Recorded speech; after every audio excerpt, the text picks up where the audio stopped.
It's me, Marky. Ito, galing simba. So ngayon may nagtanong kung namimiss ko daw ba yung buhay barko. Sasabihin ko naman is namimiss ko siya in terms of kasi kaya nakapag-travel ka kung saan saan lugar. Yun lang. Yung sahod naman medyo okay naman.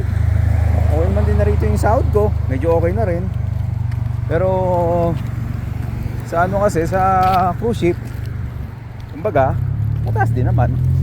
So ngayon medyo okay na rin naman yung sahod dito sa Canada. What more pa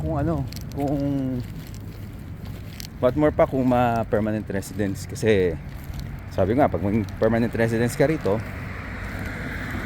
makakilos ka ng maayos. Yun, kumbaga wala kang kaba-kaba kasi wala ka ng permit eh. Tuloy-tuloy na yun eh.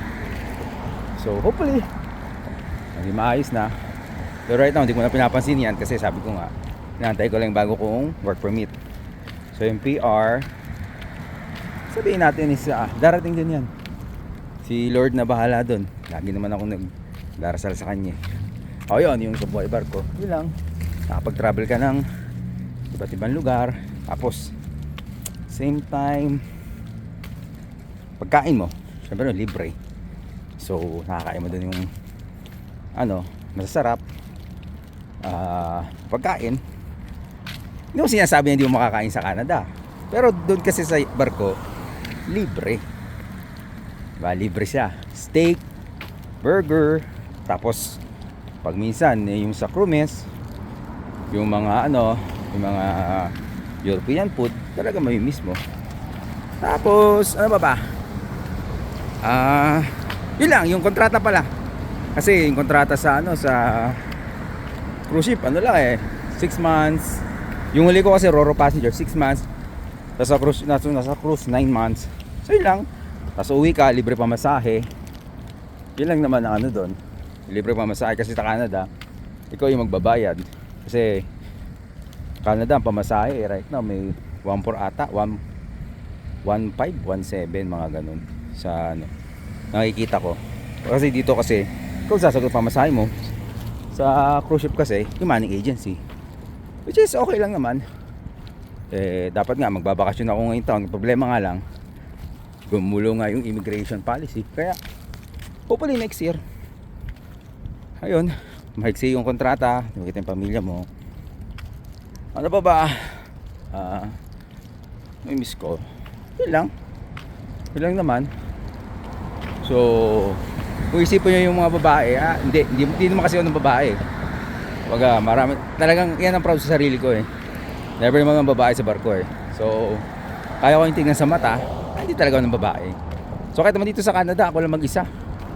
Hindi ko rin inisip yan kasi nga ang focus ko talaga yung pamilya ko makuha ko. Yun lang.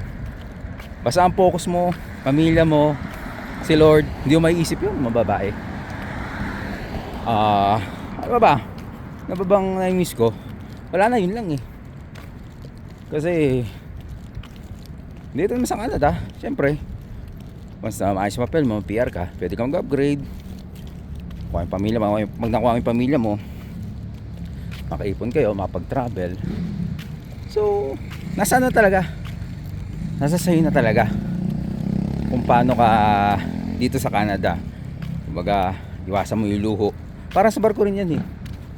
Sa barko kasi iba kasi kaya nakapagluho kasi nga una yung sahod nila malaki. Same time free lahat eh, wala silang binabayaran eh. Accommodation, pagkain, libre lahat. Alay dito sa Canada, babayaran mo lahat.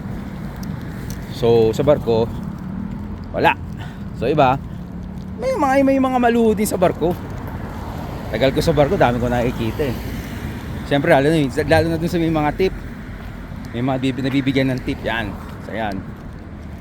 So dito sa Canada ganun din naman. Marunong ka lang mag-budget, mag-isip, makaipon ka naman. Based sa ko rito mag-4 years ko rito Hindi lang naman kasi iba kasi reklamo pangit yung Canada, pangit. Alam yung mga Pilipino, sobrang magreklamo. Ang kasi dun eh, kung reklamo kayo ng reklamo, umuwi na lang kayo. Hindi naman pinagsiksikan ng Canada na pumunta kayo dito eh. 'Di ba? Kumbaga, maging grateful nga sa Canada kasi nakapunta kayo dito eh. Kasi ba marami ako na na sisisi yung Canada, naghihirap daw sila. So, nasa sa kanila 'yun. Kung paano nila inano yung buhay nila. So, ayun lang. At pauwi na ako. Time check 6:15 PM. Okay guys, bye-bye.